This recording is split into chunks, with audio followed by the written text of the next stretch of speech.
Yo, what's going on? Hey, welcome to the Sports Kickback Show. We got a special show today. We got some special guests in the building. Yes, we got sir. my guy, Ben Wallace, and Trey Connor from the Grand Rapids Drive.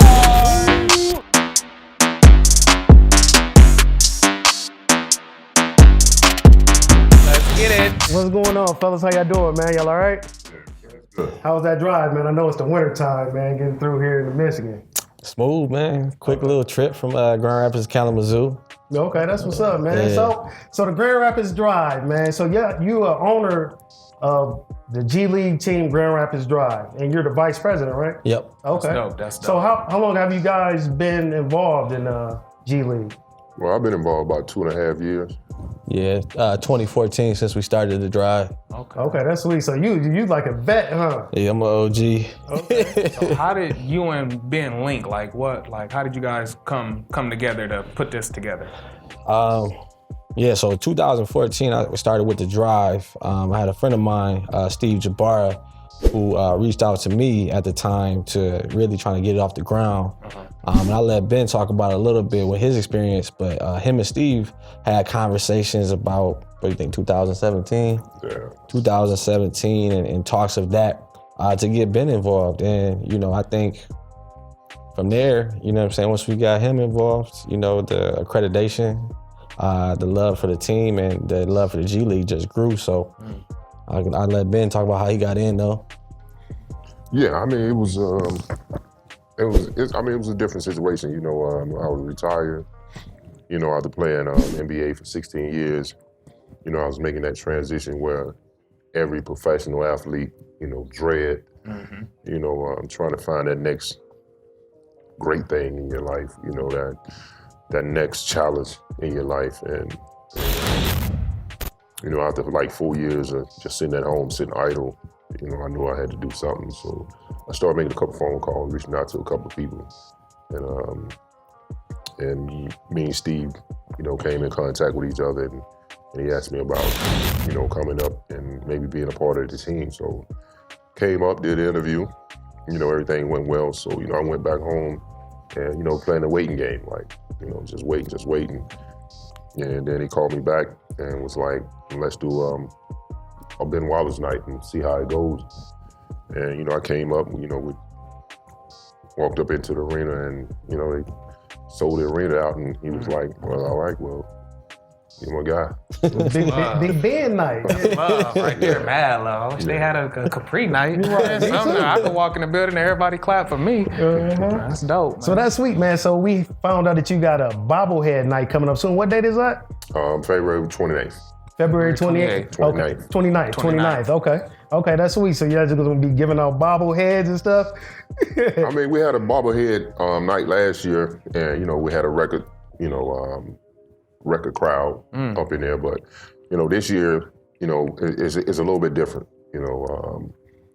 It reflects the transition from, the baller world to the business world. Mm-hmm. So we try to capture, both of them in there and show, because a lot of people hit me up and ask me, what are you doing now? And, I have to explain to them one by one. Mm-hmm. So this is my way of putting it out there, like, I'm saying, I'm not an athlete anymore. I'm a businessman now. So the bobblehead reflects that. And we see that you just started like an Instagram page. Go ahead and tell everybody your Instagram name, man, so you can get your followers up, get to popping, man. Because I checked, you already got your blue check mark. You already got some thousands of followers. It's only up from here. Yeah, I mean, it's Fear the Fro.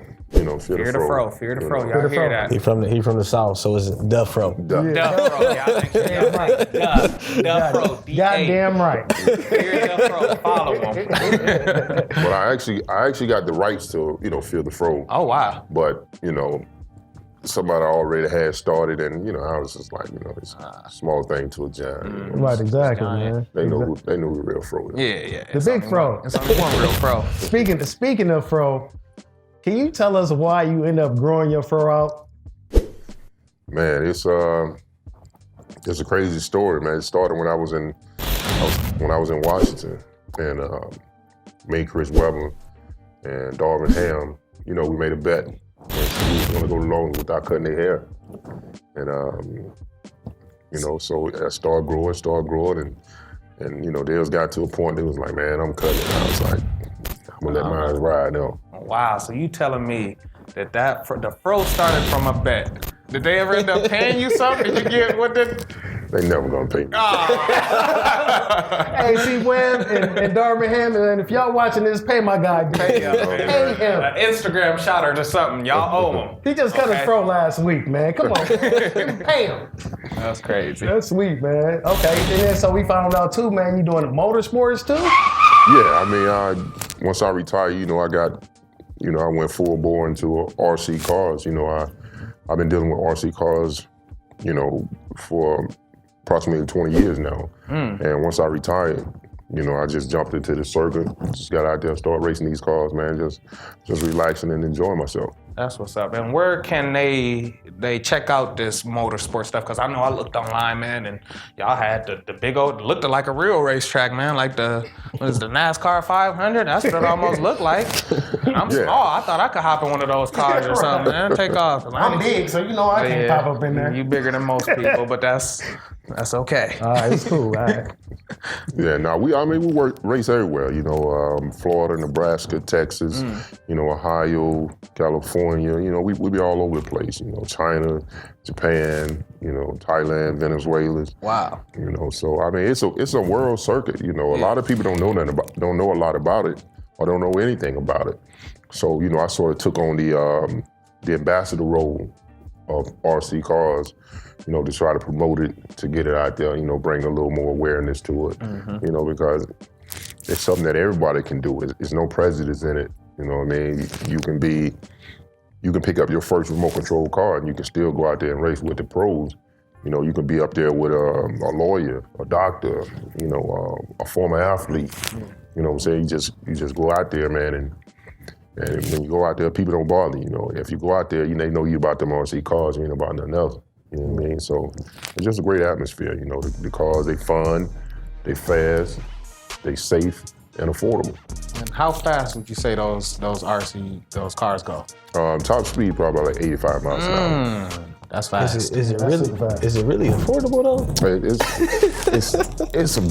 affordable. Yeah. But me personally, Right. It's affordable for me. You gotta have a big You got a Benjamins. Yeah. it's affordable at the point that if you're gonna get a NASCAR, you're gonna pay $1 million. Right, exactly. You know what I'm saying? So when you compare the price we paid to a NASCAR, Yeah, okay. and it's affordable because if you crash in a NASCAR, you're gonna crash your head. Oh, yeah. If you crash an RC car, you walk off the stand, pick your car up, and just go rebuild it. Right, exactly. If I crash my car, I might run out there and lay next to it, act like I'm hurt. I gotta get me up too. I might not have insurance on my car. I'm dramatic about everything. I might. That's how I would get attention from friends and family from seeing me hurt. Oh, man. So you from Whitehall, Alabama, right? 4-5. So what's the biggest thing in Whitehall besides you, man? Who else is from Whitehall? My brother. Right. My family is the biggest thing in Whitehall. Okay. Man, I mean, Whitehall, Alabama, Lowndes County. Lowndes County is the area, that we really rep. So Lowndes County is an area that nobody really knows anything about. We've been stripped of our history, but everybody should know about Lowndes County. When you speak about certain things, you talk about the Black Panthers. They just stripped our history to the point where they got everybody thinking that the Black Panthers started in Oakland, California. Black Panthers did not start in Oakland, California. The Black Panthers started in Lowndes County, Alabama. Wow. Okay, well that's some history for y'all right there. And Lowndes County, we led the movement, the civil rights movement. Wow. It was Lowndes County with that, put that power behind the civil rights movement. So, when the Panthers got started, they really, pioneered that civil rights movement. Oh, man, that's crazy, man. So I heard you said your brother run the town too, man. So how many brothers and sisters do you actually have? Man, I have 11 siblings. I'm 10 of 11. Oh my 10 God. 11? Good Lord. And so where are you on the range? Like, are you the youngest, oldest, middle? I'm the baby boy. I have a sister that's younger than me. But, Okay. what's crazy about being down south, when you the baby boy, you're always gonna be the baby of the family. Right. So, I got a younger sister that swears she's my mama. Right. No matter how famous, how much, still, and it's a respect thing. That's Don't matter. Yeah. It's a respect. Oh man, that's crazy, man. So with that being said, like, was it like a tight knit like family with y'all all together? Was it wrestling, tussling? Cause I got kids, man. They be in the house arguing about everything sometimes, man. Man, we very close. I mean, very, very close. And that's the way we was raised. My mom kept us all, in house, in check, and she made sure she, set the rules for us. You know what I'm saying? If James and Pete, E, or David, or Shirley, or Stephanie, or whoever, if they fighting, you don't ask questions. We jump in, and we figure it out afterwards. Exactly. So it just made us very, very, very close. Okay. One fight, we all fight, man. That's exactly how I was brought up, man. If one of us didn't fight and the other one did, then when we got home, we already knew what it was. Or they was gonna pull a Snoop Dogg from car wash and be like, "Oh man, that was you." You don't want to do that. Nope. And then I know you said, man, you got into your mom. I know you working on a book right now. Tell us a little bit about the book, the idea, how it came about. Just talk about that for a little. I'm working on a book, right now, and I'm basically telling my story, my journey from, the backwoods of Alabama to the hardwoods in the NBA. Yeah. But, when I started working on the book, I realized I couldn't tell my story without telling my mom's story and without telling the story of, the county that I came from. And so it's sort of like a three-part. Yeah. You're gonna get the story of Lowndes County and, what it meant, essentially to the world. And you're gonna get my mom's story on how, a single mother can raise 11 kids and not lose none of us to no nonsense, and also in the process raise an NBA champion. Yeah. So, and then telling my story, because my journey to the NBA is very untraditional. A lot of people think they know a lot about my story, but a lot of people really don't know anything about my story. The struggle and the grind to get to the NBA, which was my dream, which was my life path that was given to me by my mom. My mom put me on my life path and she wouldn't let me get off it. So my mom bought me my first basketball and put it in my hand and told me if this basketball don't work out for you, then I'm gonna have to live a long time to take care of you because I don't see you working a 9 to 5. Yeah, That's nice. But that's good to have a supportive mom behind you, man. Speaking of supportive mom, shout out to my mom too. Hey, mom.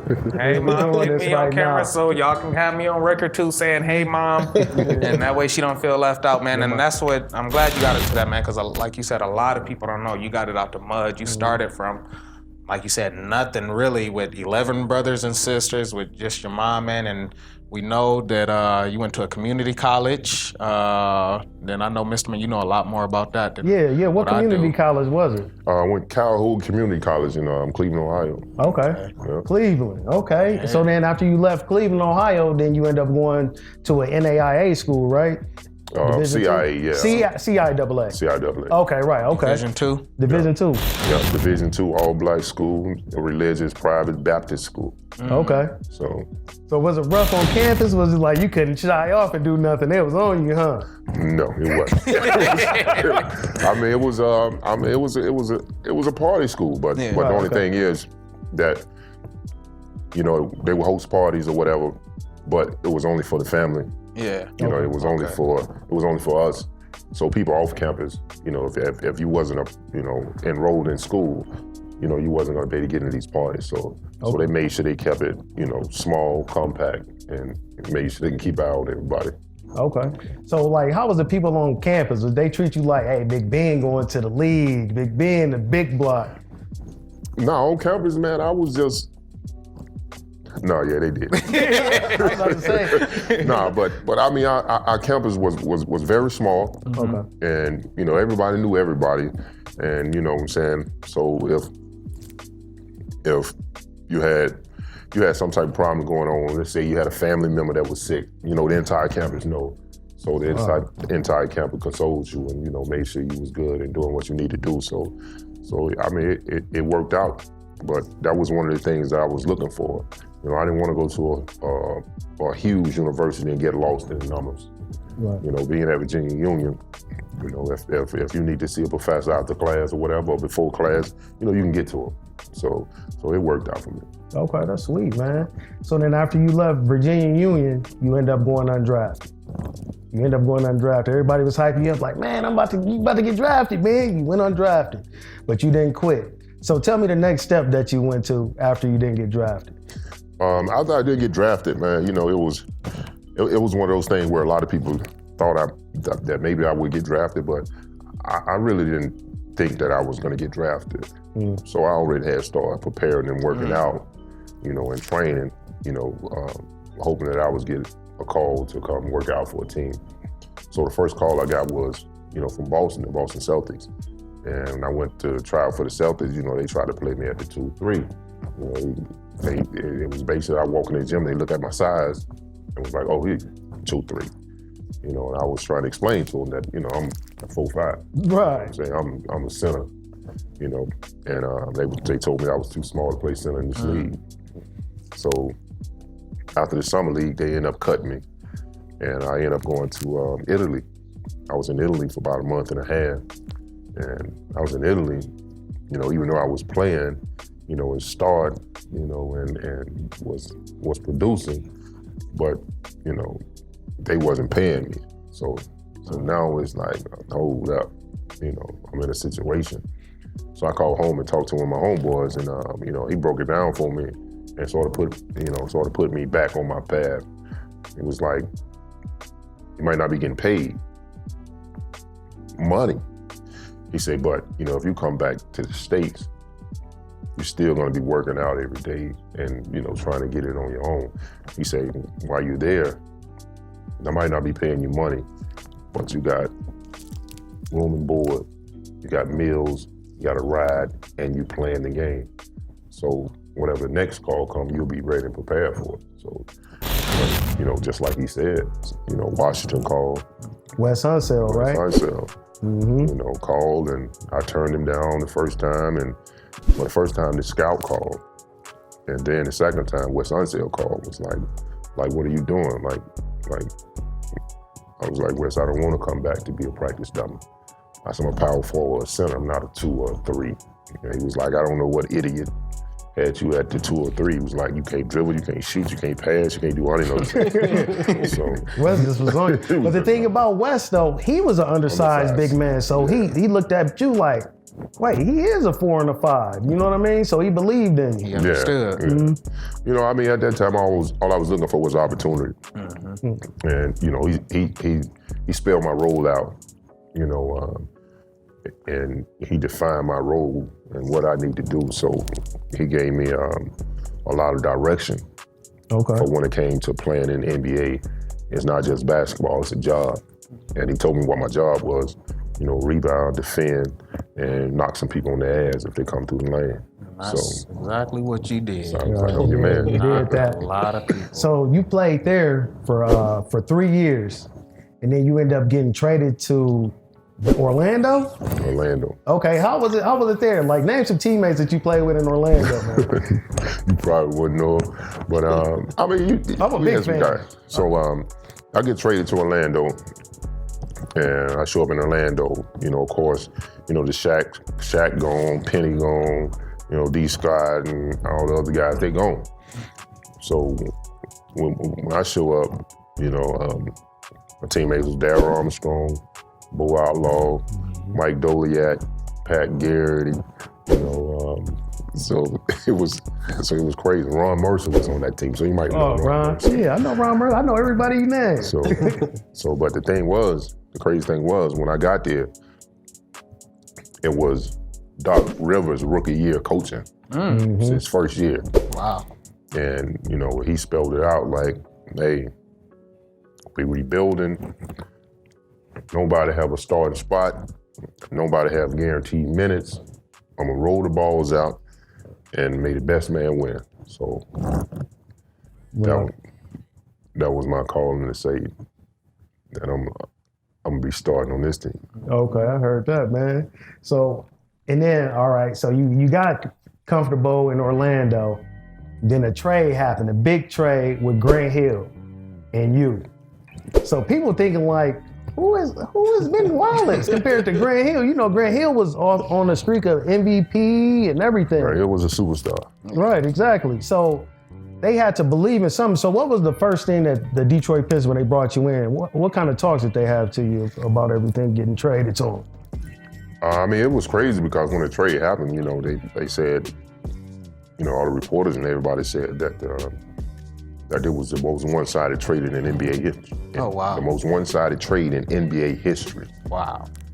So when I got to Detroit, you know, it didn't matter what anybody was gonna say. You know, I read the papers. I know what they're saying. And you know, Joe Dumars was like, but the thing was, I was more excited that Joe Dumars called me versus being traded or the money that they was offering me. Like, hey, like, it's amazing. Like, so, you know, man, it must be something. Somebody must have saw something. Right. So when I got Detroit, you know, it was easy. You know, just go out there and play basketball. It was like, man, we know what you can do.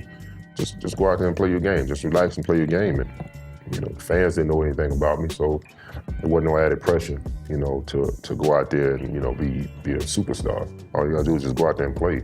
So that played into my advantage because now I can just relax and enjoy the game. So that's what I did. Just went out there and relax, enjoy the game, and play my style of basketball. So then around that time, they started picking up more and more pieces. And then they finally got 4 players together that end up being on the All-Star team. Oh my God, the team I hated. The team you hated, huh? I hated, oh my gosh. And I want to get into this part. I want you to talk, you know, about that 2004 championship run with those 4 All-Stars. You, Rasheed Wallace, Chauncey Billups, Rip Hamilton. Tayshaun should have been. He should have been. 5 All-Stars. I was mad, you know, and I hate Lizzie Hunter was on the team too, wasn't he? Lizzie was just getting started, I think, around then. I'm a big Laker fan at the time, but I was sick when Tayshaun didn't get picked up, you know, on that All-Star team because I just wanted to see all 5 on there. And y'all went crazy that year, man. Y'all beat down on my Lakers. Yeah, I mean, Tayshaun definitely should have been All-Star. Yeah. You know, we should have had 5 guys on, you know, in the All-Star game. But yeah, you know, when I got Detroit, man, and you know, we just started building. We started building. You know, first I hired Rick Carlisle, and you know, Rick Carlisle came out and gave us some structure and some guidance, and you know, put guys in situations where they can be successful. And you know, we got Chauncey, we got Rip, and with Rick Carlisle with us, man, we was on the verge of winning the championship in 2003. You know, I thought that was a good year for us as well. But then we ended up firing Rick Carlisle and bringing in Larry Brown in 2004. So what Larry Brown did was came in and he broke everything down and defined everybody's role and told us that everything's going to start from defensive end. It's like, you know, I don't care about offense. You know, we're going to play some defense. We're going to guard some people. And, you know, we got to roll in a little bit. And we were sort of like middle of the pack. And then we made the trade for Rasheed. And when Rasheed came in, you know, we went from the middle of the pack to the head of the pack. And, you know, it catapulted us, you know, to be the favorite in the East. And when Rasheed came in, I think everybody knew what he brought on the offensive end, but they didn't realize what type of defender he was. Yeah. So when he came in, he redefined our defense. Yeah, he was feisty. So he came in, you know, everybody think he a loud mouth, but you know, we appreciate that loud mouth because the thing he was able to do on the defensive end, he got all of us talking and communicating on the defensive end of the floor. So that what separated us from the rest of the pack because we were so close and we knew what every guy on the floor was supposed to be doing because we talked about it. We talked about it on the bus, we talked about it on the plane, we talked about it in the huddle, and we talked about it on the floor. You know, we were saying and doing stuff on the floor that would confuse the team, whatever team we was playing.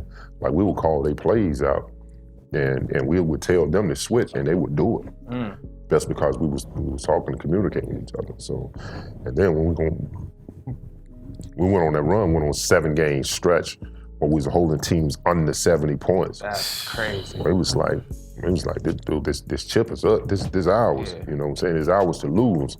If we can do that to an NBA team, hold an NBA team under 70 points, Man. like, you know, like, don't take it for granted. Like, that's amazing. Yeah. You know, because those are pros too. Right. And so down the stretch, when we met up against the Lakers, you know, all the fans and the media, they did us a favor. You know what I'm saying? All the pressure that might have been on us, you know, they lifted that pressure off us by saying that Piston shouldn't even show up. Lakers gonna win hands down. There's no way Ben can guard Shaq. No way Tayshaun can guard Kobe. Oh, that was me too. Phil Jackson is a Hall of Fame coach. Me too. You know what I'm saying? They got the glove, you know what I'm saying? They got Karl Malone. I was like, That was us. That was Man. more than likely us saying was that. me. We was That probably was writing me, those man. stories. It's like I said, man, I was a diehard Laker fan, man. I'm watching, that's the first year I just like tapped into the NBA. I said, okay, I just wanted to watch nothing but basketball, man. I'm watching Kobe, Shaq, and I'm watching, like you said, the Pistons. They just, you know, they going. But then when they got to the finals, I'm like, man, Ben Wallace and him, he can average 3 blocks. He ain't gonna get 3 blocks on Shaq. I don't know what they're gonna do to stop Kobe. You know, Rip got that mid-range, but Kobe is Kobe. Yeah. And they tore our ass up. They had me crying. I'm 11 years old, crying like I just got a whooping. Oh man, I know Larry Brown was like, "Yeah, AI practice worked. Look at my team. We just won a chip."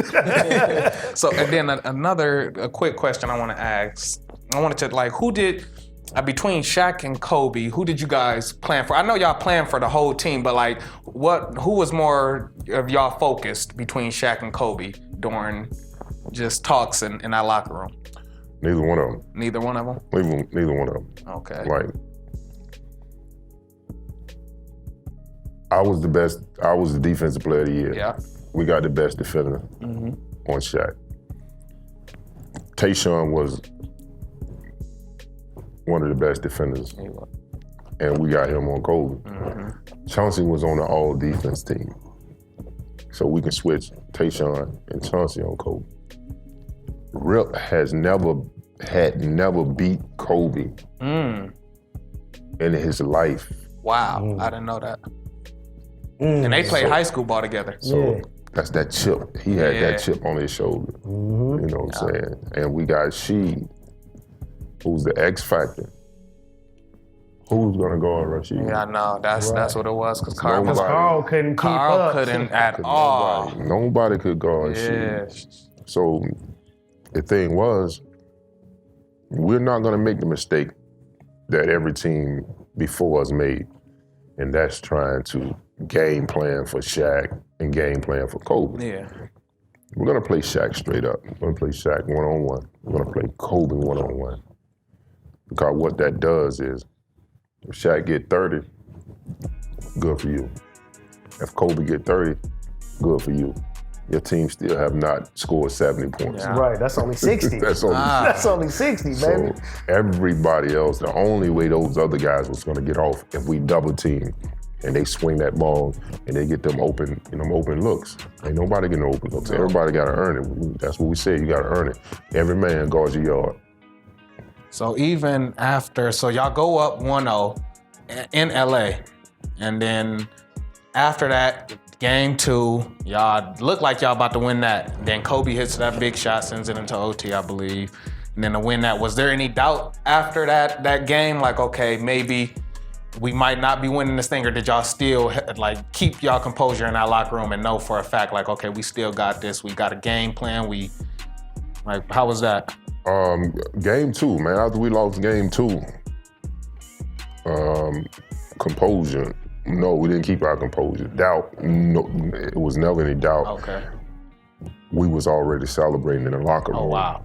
So Larry Brown came in the locker room and said, guys, y'all gotta calm down.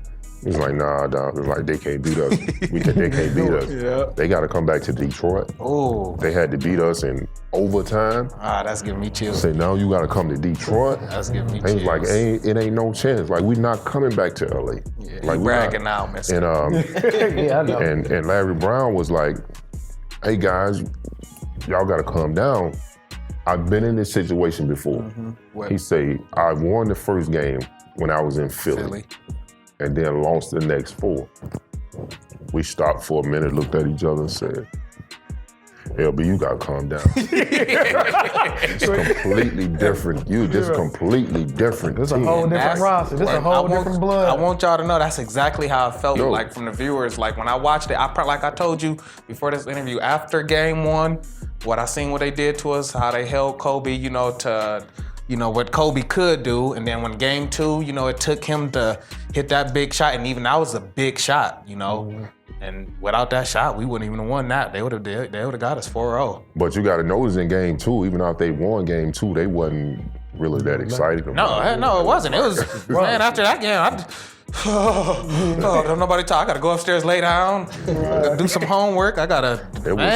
It was more of a relief Yeah. than a celebration. It was like, man, we escaped. And that's what we felt like. We let them get one. But, you know, you weren't about to win it. You're not gonna win in Detroit. Yeah. You know, because it was easy for us to guard the Lakers. The Lakers never had to play a whole team. So Lakers depended on Shaq and Kobe. Yeah. You know, we depended on all 14 of our guys. So we was locked and loaded. Man, there was a chance that y'all could have got Melo instead of Darko Milicic, too. Yeah. Which one would you rather have? Darko. Darko? Why Darko? Because you gotta understand, Melo is a superstar. Our team wasn't based on superstars. Role players. If we would have drafted Melo would have wanted to play right then. Yeah, true. And who we gonna play Melo in front of? Tayshaun? So that would have disturbed the chemistry on that team. Because I watched Tayshaun sit out his first year and got his opportunity in the playoff when we was down to the Magic 3-1. And we inserted Tayshaun in the starting lineup and we come back and win that series. So Tayshaun had paid his dues. And you know, that was our guy. And he earned the right to be there. So Melo by far is a much better player than Darko. But Melo wasn't a better fit than Darko. Darko walked in the gym and looked at us and looked at me, looked at she. He was like, I'm not gonna be able to play on this team. Yeah. He was like, so he accepted his role. I can tell when he had shaded his hair blonde. He was like, man, you know what? I'm gonna be an asset right here on this bench watching Big Ben and she go crazy out there. Man. And it's crazy because in game 5, in the finals, you know, Darko got his hand broke. He made a move to the basket and they swiped down the ball and broke his hand. And you know, he just shook it off and he stayed in the game. Wow. But that was that Pistons mentality. That's that Detroit Pistons mentality. Exactly. You know what I'm saying? We ain't know till a couple weeks afterwards that he had to get surgery on his hand, had his hand broke. So it's crazy, man. So that was the finals to remember. Even though I was proud of y'all, man. I'm an LA fan, but I lived in Michigan, so I was real proud of y'all, man. I was like, okay, all right, Detroit won it. So after that, so did you and Kobe, did y'all build a relationship after that, or was it before? Me and Kobe in the same class 96. Okay. We came in this thing together. Okay. You know what I mean? So Kobe was one of the guys that I always kept my eye on because Kobe and AI was leading the top. You know, they was the studs in that class. You know, and me being undrafted, I'm taking up the rear. So I'm putting pressure on anybody in between. You know, y'all either gonna move on and try to be great, or I'm gonna pass you by. Right, exactly. So that class of '96, still goes down as probably the best draft class ever. That's what I say. I choose them over that 2003 draft from LeBron, D Wade. Yeah. I love that '96 class. So yeah, that class. I agree. Yeah, they deemed us the most disrespectful draft class to ever come in the league. Why they say that? Why you think they said that? I mean, because it wasn't the fact that we was disrespectful. We had goals and we put pressure on everybody. Yeah. You know, had AI out there. You know, came in with the killer cross. You know, you got MJ guard AI, and he hit him at the top, and then bag it out, and then hit him again. What was you thinking when you seen that? I played in Richmond, Virginia, AI from the Tidewater area, so I already know about Bubba Chuck. You know what I'm saying? Nickname. I already know about Bubba Chuck. I know what he bringing to the table, and when he was out there hitting them. I was like crazy. They was like, "Oh, this guy's disrespectful," because you know what I'm saying. He did his thing. He wasn't changing. He wasn't changing who he was. He wasn't changing his style to fit the mold. Yeah. You know what I'm saying. He was like, "Oh, y'all gonna adjust to me, or y'all gonna get left behind." Right. And then Kobe, you know, you got a 17-year-old kid coming in this league and say that I want to be the greatest player to ever touch basketball at age 17. And he went on to reach a level of greatness. Did he become the greatest player to ever touch the basketball? Sometimes it's a matter of who you're asking. But he put his name in that conversation. He did. You know, and we was just putting pressure on people, and I was undrafted, like I wasn't supposed to be there. You know, and then when I got to Detroit, you know, now I got a home, and now I got my own team. Yeah. Winning Defensive Player of the Year. I'm gonna do it the opposite way. Like they're gonna kill you on the offensive end. You know, I'm gonna dare you to run up in this paint on the defensive end. So, you know, we was disrespectful. We had goals, and we set out to achieve those goals.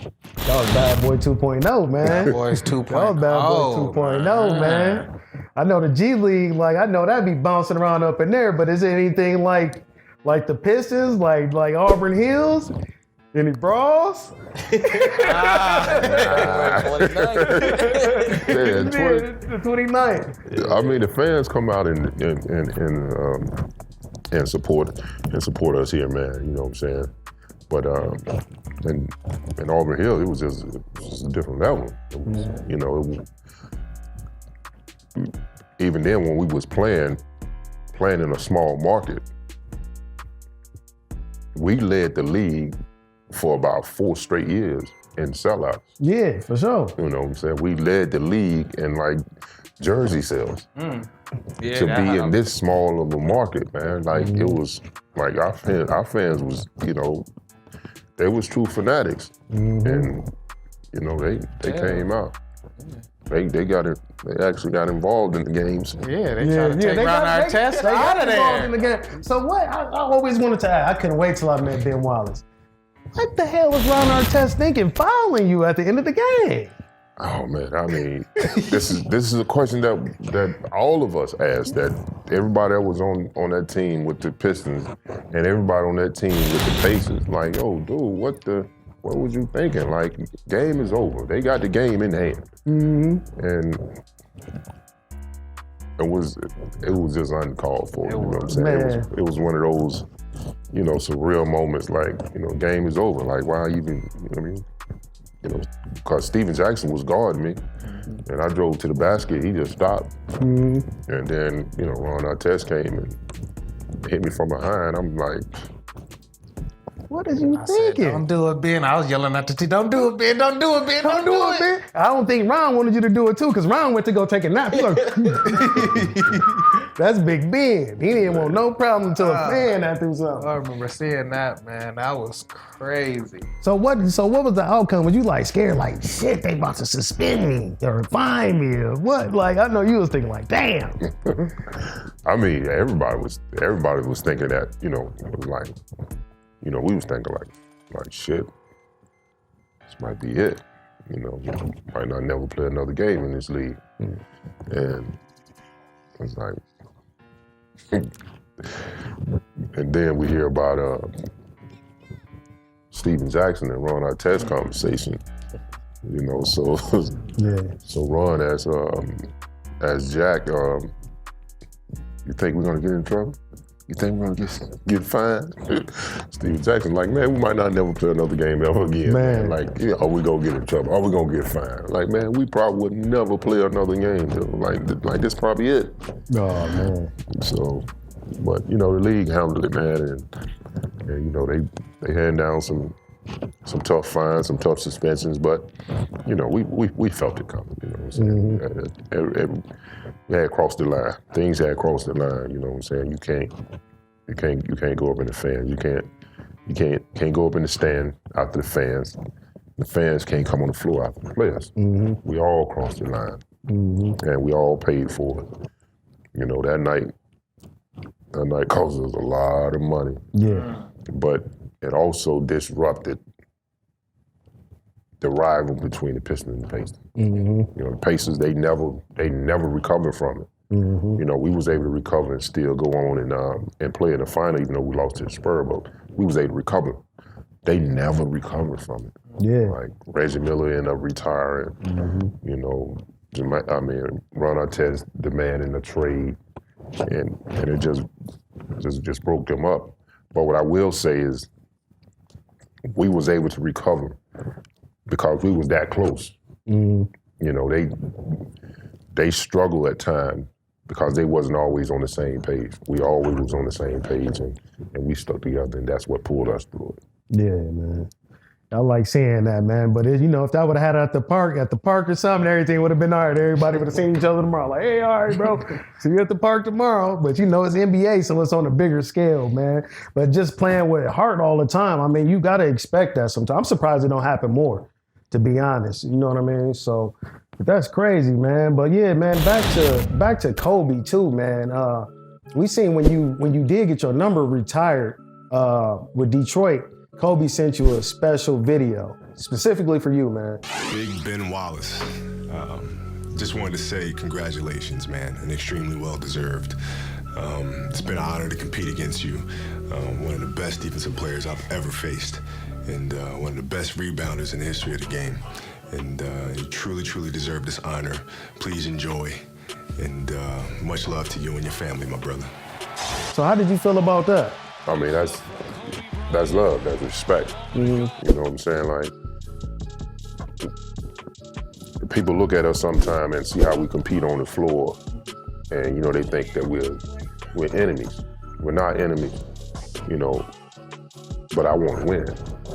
I know they want to win, and that's what makes the game so great. But it's such a small brotherhood, man. It's only a select few of us, you know, like almost every dude in the world start off that little pop one of that little Pee-wee league playing basketball. And to become one of the elites in the world, it's only like 415 jobs. For everybody who started off playing basketball, you gotta break that number down to 415. Right. And to be one of those 415, I ain't got no reason to be mad at you, you know, other than on the floor when we competing. After that, we family. We walk off that floor, we family. And the thing about Kobe is, you know, it didn't matter really how he treated me, but for me to walk out the locker room and see him taking the time to pose and take a picture with my kids, like, that's what it's all about, because sometimes we don't get looked at as human. Athletes ain't human. You know, y'all get paid this money, whatever, but we human at the end of the day. So, you know, and we have to have each other back. And, you know, for him to do that, you know what I'm saying, that's love, that's respect, that's appreciation. Yeah, man, and Kobe just seemed like a genuine person. A lot of people, they always said like, oh man, Kobe came to my kids, or he had a session like Matt Barnes. We signed to the same company, Hot Mic, as Steven Jackson and Matt Barnes. So we watch a lot of their interviews, and he's like, yeah, they worked with my kids, but you know, just with him passing, man, it was such a sad story, man. It was so sad. And just recently, Gail, she came out and just had like some comments that she was asking Lisa Leslie, man. How did you feel about how she went about that? I mean, the way she went about it, man, I think it was poor timing. Totally disrespectful. Not so much. I really don't have a problem with her comments if Kobe would have been here to defend himself. You know what I'm saying? I mean, it was a situation where it didn't matter what happened. For me, it didn't matter what happened or what they say happened. It was a matter that he faced those charges. He stood in front of those judges. You know what I'm saying? So he already has been judged by his peers. Exactly. And they couldn't figure it out. So now we got him in, he's no longer here. So now we're gonna execute him in public. So that's the part that got me. The best part of that interview is our sister stood up. Man, can we just stop and give her a round of applause? Lisa Leslie, man, you did your thing for that, for real, man. We really appreciate you. Man, that she quickly became my new idol. Mm-hmm. That's my queen. Next time I see her, I'm gonna give her the biggest hug because our sister finally stood up and said, "You're not about to bash my brother." Mm-hmm. You know what I'm saying? And it was looking as though they wanted her to take the bait, but she stayed strong. Was like, and every black man should look at that and see that queen stayed strong in the face of adversity. Definitely. When they was trying to destroy a king, a brother, a friend, you know what I'm saying? And she stood there, even though she looked uncomfortable, but she still sat there and stated her point and told them that, hey, it's time for y'all to back off and let it go. So that empowered a lot of black men. Yeah, man. So yeah, man, I was just hurt. I'm a grown man, and I felt, man, so sick about it because with his daughter being on the plane and him just going to a gym to work on with other kids, man. He bought a whole gym just to get a team going, AAU system going for the kids, man. So a whole academy. Right, exactly, man. So, man, big ups to Kobe, man. R.I.P. Man, hopefully they get some good people, man, to help with the Mamba Sports, man, to keep that going too. So, all right. We seen that. Okay, you had Chauncey. You played with Chauncey, played with Tayshaun, played with Sheed. But there was one guy everybody forgot that you had when you went to Cleveland. You played with LeBron King James. Okay. Out of all the players that you played with, who was the best player? LeBron by far was the best player. Mm-hmm. The most talented player I ever played with.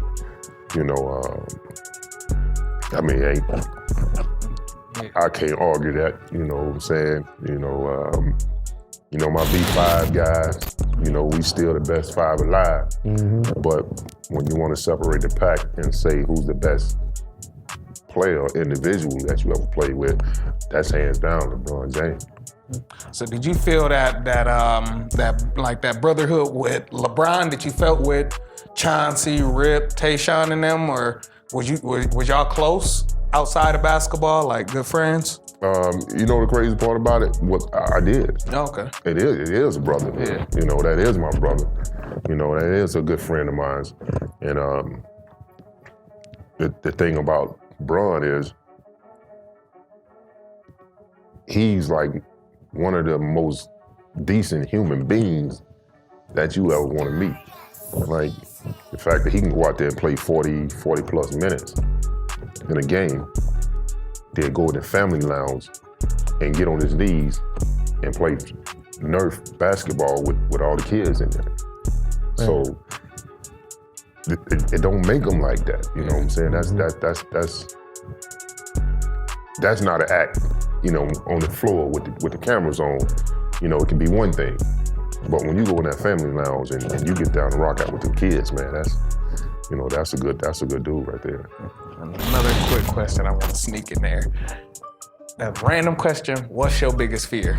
Just outside about you, just fear. Man, my biggest fear, man, you know what? I will say I'm overcoming my biggest fear, because my biggest fear was like after I retired from basketball, what do you do next? Mm-hmm. You're old and you're washed up and you're done when you retire from basketball. Mm-hmm. But you're still in the prime of your life. You got the rest of your life to live. Like, what am I gonna do that I'm gonna be passionate about like I was about basketball? Mm-hmm. And that's most professional athletes' biggest fear. Is once you walk off that floor, can you make that transition? And it's unfortunate that a lot of us don't make that transition. You know, we end up spiraling out of control and we end up losing, you know. So for me, to have a chance to transition into the business world and to make that transition and feel comfortable in it and feel accepted in it, you know, is me overcoming my fears. Because, you know, I'm in a great situation right now. You know, I got great people around me. You know, Trey, you know, coming and meeting Trey and, you know, going out on these business ventures. And, you know, the first couple months, you know, I was here, you know, I'm just watching, trying to learn, trying to study, trying to see, you know, where I fit in. You know, can I help hold a conversation? Are they going to take me serious? You know, am I going to be able to deliver the message, or am I going to stutter and fumble and bobble with my words and stuff like that? But I will say we got a great group of guys, a group of people in the front office, man, and you know, they have taught me a lot about the business world, and they helped me make the transition. So making that transition, man, that shit is hard. It's terrifying, dog. It's a horrible feeling, man, to be able to play out in front of 20,000 people, and now when you get in front of 2 or 3 people that, you know what I mean, you know, your palms sweating and your nerves, and you don't know what the hell to expect. So it's like, you mean to me, I gotta talk to these people and try to convince them to partner up with us, because, you know, we're gonna put the best product out there, we're gonna do the best by them and stuff like that. Mm-hmm. You know, I'm just used to, man, put the ball out, man. I'm gonna ball out here. I'm gonna block it. Hey, if he don't want to give me the win, then I'm gonna beat him into submission. Yeah. So it's different when you gotta verbally paint a picture and get people to understand and buy into your ideals. Okay, yeah, and I don't want you to give me a cartoon knot on my head, man, but my biggest fear, I'm into social media a lot, and I know you just got into it, man, and my biggest fear is one day I'm seeing one of those little memes to say the player in your birth month has to make 2 free throws in a row or you die, and I'm afraid that I'm gonna look one day and Big Ben is in April. I'm hoping, and I don't know if you've seen those memes, sometimes they say you gotta recite the line of your favorite artist to get to be free or something, man, and I'll just be looking every time it's a basketball one. Don't be Big Ben, don't be Big Ben. Or Shaq, please, either one, Lord, please. But Ben can shoot, man. I seen it. I think it was Woj. I think he was reporting you did an interview on First Take, and they was talking about you shooting. So I'm like, man, can Ben shoot? So I went to go check out, man. You was hitting all type of jumpers out there, man. Hey, I done had plenty of people challenge me, you know, in a shooting contest. But that's what I tell you. When you see me on TV now, I'm working. Mm-hmm. And now when you come in the gym, there's a difference between when I'm working, I'm just playing. Yeah. You know what I'm saying? So, you know, and, you know, by that being your biggest fear, I'm just glad it's your life and not mine. Yeah, I'm just joking with you too, man. Man, so with the G League, y'all got a lot of stuff coming up with the Grand Rapids Drive, and it's sweet, man. And one person who I just always thought the Drive or one of these D League teams should pick up is LeAngelo Ball, because I feel like his dad brings so much enthusiasm to everything. Like, have you ever thought about bringing him in, or are you not part of the management? No, that part is pretty much on the Pistons. Okay. You know, the Pistons control basketball operation. Okay. You know, but hey, I mean, I don't know, man. I just think that, you know, Pops did a lot, you know, to set, you know, to set the standard for what he think his kids can do, to the point where, you know, sometimes it's not dealing with it's not about dealing with the player that you might have a problem with. It was like you ought to be able to control your pops. Yeah. You know what I'm saying? It's like, so sometimes that becomes a hit. I'm just hoping that y'all don't leave the decision up to Trey, because Trey made a bad decision. I've been knowing Trey, for everybody that's watching this show, I've been knowing Trey for 20 years. So I'm hanging out at Trey's crib one day, man. He come in, he looking stern and stuff. He got something behind his back. I'm like, no, what you got behind your back? He pull out some shavers. We like 12, 11 years old, man. We like 12. He like, man, here go these shavers, man. Hey, Neek, line me up real quick. I'm like, line you up? I feel honored. Just like how you said your palms be sweating and stuff. Man, I must have slipped, man. Trey had to wear a headband for the rest of the school year. His hairline was way back here, man. Yes, sir. Man. Trey, what did your mom say? You never told me what she said, man. Honestly. I don't think I can throw it on the podcast right now. You know? Shit, I still gotta wear a hat today. Have you walking around the whole school with my head like this. He walking around like you gotta this. take your hat off. You gotta do this. I'm walking around like this for the whole school I year. went up in there like, yeah, no, let Trey keep his hat on. You know, He's slapping his neck and his forehead. Front hand, back hand. Oh, me, man. Yeah, Oh, he my should've came God. and hollered at me. That was one of my hustles in high school. What, cutting hair? Yeah. Man, that's what's Everybody up, cut bro. hair. But you had 11 brothers and sisters, man. I know you was in there lining people up, whipping them up. You was doing finger waves on them back in the day. Man, we throw some perms in there and do all that stuff. But when you the youngest, you know, they like to practice on you. And I'm like, nah, man, I cut my own. Right. Hey, man, you cut me last time. Right. My turn. Man, I got in like 3-4 fights. I'm losing all my friends behind these haircuts. Oh, man. I'm losing all my. That's funny. Man, that's what's up, man. But, man, we really do want to appreciate y'all, man, for coming through, man, with the Grand Rapids Drive, Big Ben and Trey Connor, man. We really do appreciate it, man. Anything else? I just want to elaborate on, man. Y'all follow Big Ben on Instagram. Fear the beard. Fear the fro. Fear the fro. Fear the fro. He done sponsored Ben- James Harden. James Harden. She's But like, James anyways, man, y'all follow him on Instagram. He got me all off track sponsoring James Harden and them, man. Check out that Motor Sports too, man. Y'all check that out. Y'all go Google that. Yes, Dig up sir. some information. Be on the lookout for his book. And other than that, man, I think we had a good show. All right, man. It's Mr. Man Kid Capri. Sports Kickback.